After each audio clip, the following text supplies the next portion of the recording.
The Thunder turn it over on the offensive end and now got to play defense. Williams back to Harrell, rumbles down the lane and scores again. Montrezl Harrell running that pick and roll to perfection, and it's a three-point game with a minute to go. Ball outside, Gallinari for the tie, and he's got it. Massive shot for Gallinari. It's 86-86 with under a minute to go. I'll tell you, that changes a lot for the Thunder. Now the pressure's on the Clippers to come up with another play. Paul George defended by CP. Spins away, knocked free. And Chris Paul strips him, and the Thunder with an opportunity to take the lead in a tie game. Paul takes the bump, and that'll be a foul. And he baited Paul George into that foul the entire way. Now George a little bit upset that he didn't get a call on that last possession, but he was playing defense.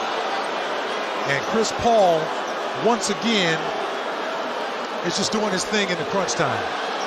And George was riding at the right side, and Paul knew it. I mean, he had him on his hip and just continued to drive. And he stripped this clean. That was a clean strip on that play. So risky, too.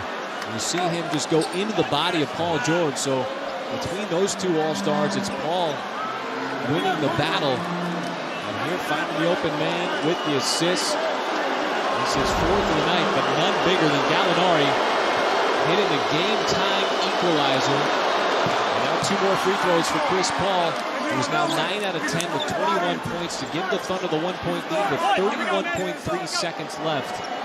So Chris Paul, really for the second consecutive game, playing winning basketball here late in the fourth quarter. Well, he's just, playing the bus driver role. I mean, he'll take you to school if you reach. I teach, and if he needs to get someone to the basketball in crunch time, he does that. A lot of times, I like what he's doing lately.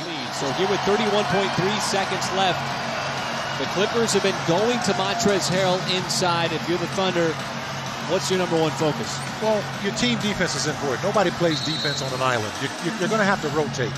And he's one of those guys, he's a secondary scorer. He's not going to, be the primary guy. They're going to try to get the ball in the hands of Paul George or Lou Williams and allow them to go one-on-one. Now, you can't fall asleep knowing that Montrezl Harrell is one of those guys who like to attack the offensive glass, in this situation. Thunder been playing defense all night long. Need to get a defensive stop here. Williams to George. George for the lead. And he knocks it down. Curling off of a screen. And the Clippers get not an easy look. A tough look, but this amazing shot from PG. And quickly the Clippers regain the lead. Good news for the Thunder. 25.3 seconds left. Plenty of time to operate on the offensive end. He's coming out of a set piece. He's one of those type of players. He has that ability. And it was like Harrell sets a big screen to free him up. And all he needs is a little bit of daylight. He has made that many times in his career. Well, hand to the face, not a problem. Gilgeous Alexander to get it in. Does so to Gallo. Gallo wants to hand it off to Paul.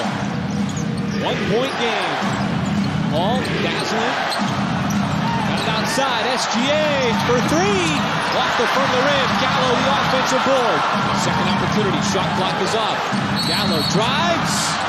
And it'll be a reach-in foul that'll put Gallo to the free throw line. And you talk about making plays and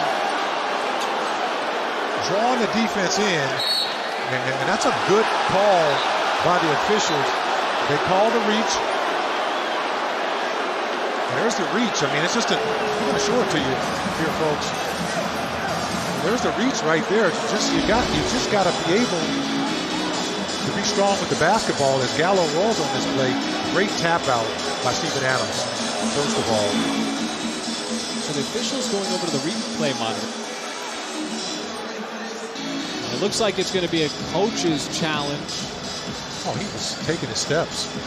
He had already picked up his dribble, and I believe there's a challenge going on because I'm seeing the green light Yeah, Doc Rivers. It's more or less flashing here as a green line of lights.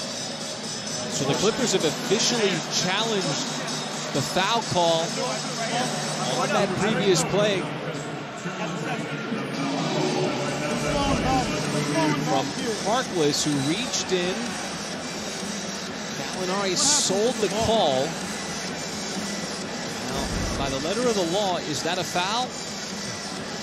Well, it's a reach-in. It's a reach-in. Maybe just a... You have to call the reach-in. Whether he misses or not, you're going across the player's body, and they have been given that call all night. Now, how big is the call? If it's a call that stands, it's going to put one of the best free throw shooters in the NBA at the line with 7.3 seconds left. So this is going to be no foul on the play, but the Thunder will keep the basketball. So the coach's challenge was successful, and the Thunder will have 7.3 seconds to work with, still down by a point. So Doc Rivers picked the right time to use his one challenge.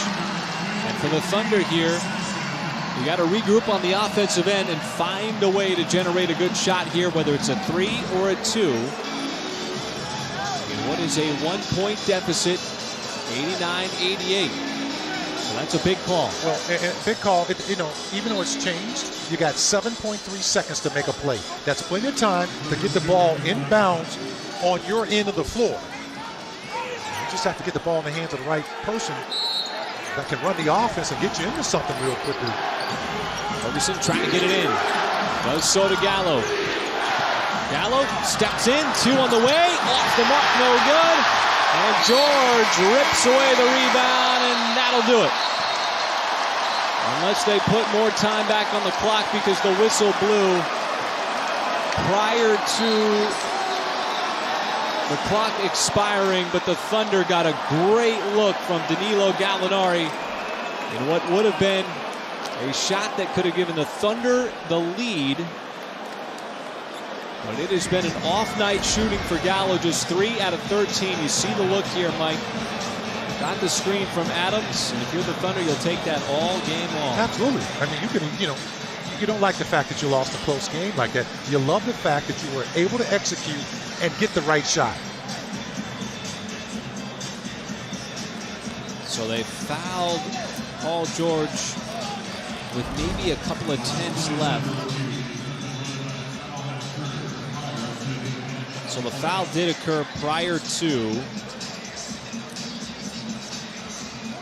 the clock officially hitting 0. So there's 0.3, and this is just academic at this point. Technically, they're going to have to inbound the basketball. Or check that. PG will go to the free throw line.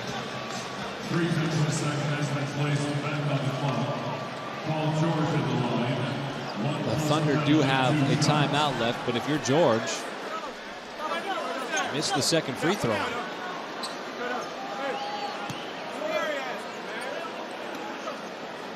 Because 0.3 is the fewest amount of tenths available to actually get a shot off. But if you're George, you want to miss this free throw. Otherwise, the Thunder potentially could call timeout and inbound the basketball on the opposite end of the floor. But there's no way you're going to grab a rebound and get it up the floor in 0.3. George should miss this free throw, which he does. That'll do it. Another hard-fought effort here tonight for Oklahoma City in a tough environment against one of the best teams in the Western Conference. And that road win, first road win of the season, remains elusive. And it's the Clippers prevailing down the stretch. Thanks to the big shot from Paul George, his 3, the difference in what is a 2-point win for Los Angeles.